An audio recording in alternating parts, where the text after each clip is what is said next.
ಮಾವನಿಂದ ನಡೀತಾ ಲೈಂಗಿಕ ದೌರ್ಜನ್ಯ ಅನ್ನೋ ಒಂದು ಪ್ರಶ್ನೆ. ಮಾವನೇ ಲೈಂಗಿಕ ದೌರ್ಜನ್ಯ ನಡೆಸಿದಾನೆ ಅಂತ ಆರೋಪಿಸಲಾಗಿದೆ. ಪ್ರತಿಷ್ಠಿತ ಶಿಕ್ಷಣ ಸಂಸ್ಥೆಯ ಸಂಸ್ಥಾಪಕ ಆಗಿರುವಂತ ಆರೋಪಿ ಸೊಸೆಯ ಮೇಲೆ ಮಾವನಿಂದ ಲೈಂಗಿಕ ದೌರ್ಜನ್ಯ ನಡೀತಾ ಮಾವನೇ ಲೈಂಗಿಕ ದೌರ್ಜನ್ಯ ನಡೆಸಿದಾನೆ ಅಂತ ಆರೋಪಿಸಲಾಗಿದೆ. ಪ್ರತಿಷ್ಠಿತ ಶಿಕ್ಷಣ ಸಂಸ್ಥೆಯ ಸಂಸ್ಥಾಪಕ ಆಗಿರುವಂತ ಆರೋಪಿ ಮತ್ತೊಂದು ಶಾಲೆಯ ಪ್ರಾಂಶುಪಾಲೆ ಆಗಿರುವಂತ ಸಂತ್ರಸ್ತ ಮಹಿಳೆ ಮಗನಿಗೆ ವಿಷಯ ತಿಳಿಸಿದ್ರೆ ಕೊಲೆ ಮಾಡಿಬಿಡ್ತೀನಿ ಅಂತ ಬೆದರಿಕೆಯನ್ನು ಹಾಕಿದಾರಂತೆ ಅನ್ನೋ ಆರೋಪ. ಆರ್ಟಿ ನಗರ ಪೊಲೀಸ್ ಠಾಣೆಯಲ್ಲಿ ಪ್ರಕರಣ ದಾಖಲಾಗಿದೆ. ಈಗ ಸೊಸೆ ಸೌಂದರ್ಯದ ಬಗ್ಗೆ ಪತ್ರ ಬರಿತಾ ಇದ್ದಂತೆ ಮಾವ, ಪತ್ರ ಬರೆದು ಆಕೆಯ ಮುಂದೆಯೇ ಅದನ್ನ ಓದ್ತಾ ಇದ್ದಂತೆ. ನಂತರ ಆ ಪತ್ರವನ್ನ ತನ್ನ ಬಳಿಯೇ ಇಟ್ಟುಕೊಳ್ತಾ ಇದ್ದಂತೆ. ಮನೆಯಲ್ಲೂ ಸೊಸೆ ಒಬ್ಬಳೇ ಇದ್ದಾಗ ಆಕೆಗೆ ಕಿರುಕುಳವನ್ನ ಕೊಡ್ತಾ ಇದ್ದಂತೆ. ನೋಡಿ, ಸುಂದರವಾಗಿದೆಯಾ, ನನ್ನ ಆಸೆ ಈಡೇರಿಸು ಅಂತ ಪೀಡಿಸ್ತಾ ಇದ್ದಂತೆ. ಎಸ್, ಆರೋಪಿ ಮಾವನ ಫೋಟೋವನ್ನು ನಿಮಗೆ ತೋರಿಸ್ತಾ ಇದ್ದೀವಿ ನಾವು. ಒಂದು ಪ್ರತಿಷ್ಠಿತ ಶಿಕ್ಷಣ ಸಂಸ್ಥೆಯ ಸಂಸ್ಥಾಪಕ ಇವರು ಆರೋಪಿ. ಮತ್ತೊಂದು ಕಡೆ ಸೊಸೆಯ ಫೋಟೋವನ್ನು ತೋರಿಸ್ತಾ ಇದ್ದೀವಿ, ಬಟ್ ಫುಲ್ ತೋರಿಸೋದಕ್ಕಾಗಲ್ಲ. ಅವರು ಸಂತ್ರಸ್ತ ಮಹಿಳೆ, ಸೊಸೆಯವರು, ಆರೋಪಿ ಮಾವ. ಸೊಸೆಯ ಮೇಲೆ ಆತನಿಗೆ ಆಸೆ ಮತ್ತು ಕಣ್ಣು. ಈ ಮಹಿಳೆ ಇದ್ದಾರಲ್ಲ, ಮತ್ತೊಂದು ಶಾಲೆಗೆ ಇವರು ಪ್ರಾಂಶುಪಾಲೆಯಾಗಿ ಕಾರ್ಯವನ್ನು ನಿರ್ವಹಿಸ್ತಾ ಇದ್ದಾರಂತೆ.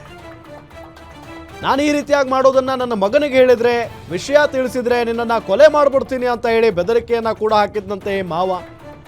ಆರ್ಟಿ ನಗರ ಪೊಲೀಸ್ ಠಾಣೆಯಲ್ಲಿ ಈಗ ಆ ಸಂತ್ರಸ್ತ ಮಹಿಳೆ ಪ್ರಕರಣವನ್ನು ದಾಖಲಿಸಿದ್ದಾರೆ. ಇದೇ ವಿಚಾರಕ್ಕೆ ಸಂಬಂಧಪಟ್ಟಂತೆ ಡೀಟೇಲ್ಸ್ ಕೊಡ್ತಾರೆ ನಮ್ಮ senior crime reporter Ajay Gowda ಸಂಪರ್ಕದಲ್ಲಿದ್ದಾರೆ. ಅಜಯ್, ಯಾರಿವರು, ಜೊತೆಗೆ ಯಾವ ರೀತಿಯ ಕಿರುಕುಳವನ್ನು ನೀಡ್ತಾ ಇದ್ರಂತೆ, ಎಷ್ಟು ವರ್ಷಗಳಿಂದ ಇದೆಲ್ಲ ನಡೀತಾ ಇತ್ತು, ಡೀಟೇಲ್ಸ್ ಕೊಡ್ತಾ ಹೋಗೋದಾದ್ರೆ? ರಾಮ್, ಖಂಡಿತ. ಅಂದ್ರೆ ಸೊಸೆ ಮೇಲೆ ಮಾವನಿಂದ ಲೈಂಗಿಕ ದೌರ್ಜನ್ಯ ಆಗಿದೆ ಅಂತ ಹೇಳಿ ಸದ್ಯ ಸೊಸೆ ಕೂಡ ಬೆಂಗಳೂರಿನ ಆರ್ಟಿ ನಗರ ಪೊಲೀಸ್ ಠಾಣೆಯಲ್ಲಿ ದೂರು ಕೂಡ ದಾಖಲಿಸಿದ್ರು. ಅಂದ್ರೆ ಹಲವು ತಿಂಗಳಿಂದಲೂ ಕೂಡ ಒಂದೇ ಮನೆಯಲ್ಲಿ ಅವರ ಮಾವ ಸೇರಿದಂತೆ ಪತಿ ಹಾಗೂ ಈ ಮಹಿಳೆ ಏನಿದ್ದಾಳೆ 3 ಜನರು ಕೂಡ ವಾಸವನ್ನ ಮಾಡ್ತಾ ಇದ್ರು. ಈ ಒಂದು ಸಂದರ್ಭದಲ್ಲಿ ಯಾವಾಗ ತನ್ನ ಮಗ ಇಲ್ದಂತ ಸಂದರ್ಭದಲ್ಲಿ ತನ್ನ ಸೊಸೆಯ ಮೇಲೆ ಈ ಮಾವ ಏನಿದ್ದಾನೆ ಕಣ್ಣು ಹಾಕಿದ್ದ. ಜೊತೆಗೆ ಕೆಲವೊಂದಷ್ಟು ಒಂದು ಅಶ್ಲೀಲವಾಗಿ ಮಾತನಾಡುವಂಥದ್ದು ಅಥವಾ ಕೆಲವೊಂದು ಟೈಮ್ ನಲ್ಲಿ ಒಬ್ಳೆ ಇದ್ದಂತ ಸಂದರ್ಭದಲ್ಲಿ ಅವರ ಒಂದು ಸೌಂದರ್ಯದ ಬಗ್ಗೆ ಒಂದು ಪತ್ರವನ್ನ ಬರೆಯುವಂಥದ್ದು, ಅದನ್ನ ಆಕೆಯ ಮುಂದೆ ನಿಂತ್ಕೊಂಡು ಈ ಪತ್ರಗಳನ್ನ ಓದ್ತಾ ಇದ್ದ ಅಂತ ಹೇಳಿ ಸ್ಪಷ್ಟವಾಗಿ ಎಫ್ಐಆರ್ ನಲ್ಲಿ ಉಲ್ಲೇಖ ಮಾಡಿ ಸೊಸೆ ಕೂಡ ಈಗಾಗಲೇ ದೂರನ್ನು ಕೂಡ ಕೊಟ್ಟಿರುವಂತದ್ದು. ಇಲ್ಲಿ ಪ್ರಮುಖವಾಗಿ ವಿಚಾರ ಅಂತಂದ್ರೆ, ಮನೆಯಲ್ಲಿ ಯಾರು ಇಲ್ಲದಂತ ಸಂದರ್ಭದಲ್ಲಿ ಆಕೆಗೆ ಕಿರುಕುಳ ಕೊಡ್ತಾ ಇದ್ರು. ಜೊತೆಗೆ ಬಲವಂತವಾಗಿ ಬಟ್ಟೆ ತೆಗೆಯೋಕೆ ಆಕೆ ಧರಿಸಿದಂತ ಬಟ್ಟೆಯನ್ನ ತೆಗೆಯುವಂಥದ್ದು, ಜೊತೆಗೆ ಅಲ್ಲೇ ಮಾಡುವಂತ ಕೆಲಸ ಕೂಡ ಆತ ಮಾಡಿದ ಅಂತ ಹೇಳಿ ಸಾಕಷ್ಟು ಆರೋಪವನ್ನ ಇಲ್ಲಿ ಸಂತ್ರಸ್ತೆ ಮಹಿಳೆ ಕೂಡ ಮಾಡ್ತಾ ಇದ್ದಾಳೆ.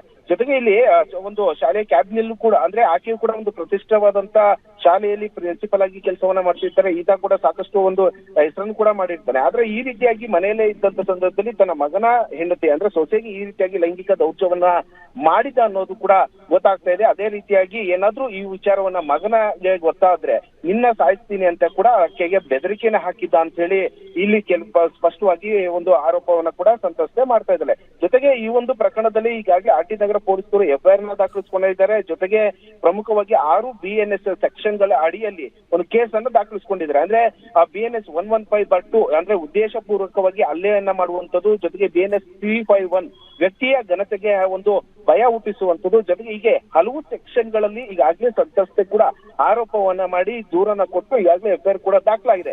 ಸದ್ಯ ಈಗಾಗಲೇ ಆರೋಪಿಯನ್ನು ಕೂಡ ಬಂಧಿಸಿರುವಂತಹ ಪೊಲೀಸರು ಆತನ ಹೇಳಿಕೆನ ತೆಗೆದುಕೊಂಡು ನಂತರ ಜೈಲಿಗೆ ಬಿಟ್ಟಿದ್ರು. ನಂತರ ಆತ ಕೂಡ ಈಗಾಗಲೇ ಒಂದು ಬೇಲ್ ಮೇಲೆ ಹೊರಗಡೆ ಬಂದಿದ್ದಾನೆ ಅನ್ನೋ ಕೂಡ ಮಾತುಗಳು ಸಿಗ್ತಾ ಇದೆ. ಜೊತೆಗೆ ಈಗಾಗಲೇ ಗಂಡ ಕೂಡ ಈ ಒಂದು ಸಂದರ್ಭದಲ್ಲಿ ವಿಚಾರ ಗೊತ್ತಾಗುತ್ತೆ. ಜೊತೆಗೆ ಅವರ ತಂದೆಗೆ ಪ್ರಶ್ನೆ ಮಾಡುವಂತ ಸಂದರ್ಭದಲ್ಲಿ ಸಾಕಷ್ಟು ಒಂದು ಆತನು ಕೂಡ ಬುದ್ಧಿವಾದವನ್ನು ಹೇಳಿರ್ತಾರೆ. ಇದಾದ್ರೂ ಕೂಡ ಮಾವ ಏನಿದ್ದಾನೆ ಒಂದು ಈ ರೀತಿ ಮತ್ತೆ ನನ್ನ ಮಗನಿಗೆ ನೀನ್ ವಿಚಾರ ತಿಳಿಸಿದ್ಯಾ, ಇವೆಲ್ಲ ಸರಿ ಹೋಗೋದಿಲ್ಲ ಅಂತ ಹೇಳಿ ಗಲಾಟೆನೆ ಮಾಡಿ ಅದೇ ರೀತಿಯಾದಂತ ಮತ್ತೆ ಕಿರುಕುಳವನ್ನ ಕೊಡ್ತಾ ಇದ್ದ ಅಂತ ಹೇಳಿ ಸಾಕಷ್ಟು ಆರೋಪವನ್ನ ಕೂಡ ಮಾಡಿರುವಂತದ್ದು. ಸದ್ಯ ಆರೋಪಿಗೆ ಈ ಒಂದು ಪ್ರಕರಣದಲ್ಲಿ ಬೇಲ್ ಕೂಡ ಸಿಕ್ಕಿ ಈಗಾಗಲೇ ಹೊರಗಡೆ ಇದ್ದಾನೆ ಅನ್ನೋ ಮಾಹಿತಿ ಕೂಡ ಸಿಗ್ತಾ ಇದೆ. ರಾಮ್, ಥ್ಯಾಂಕ್ ಯು ಅಜಯ್ ತಮ್ಮೆಲ್ಲ ಮಾಹಿತಿಗಾಗಿ.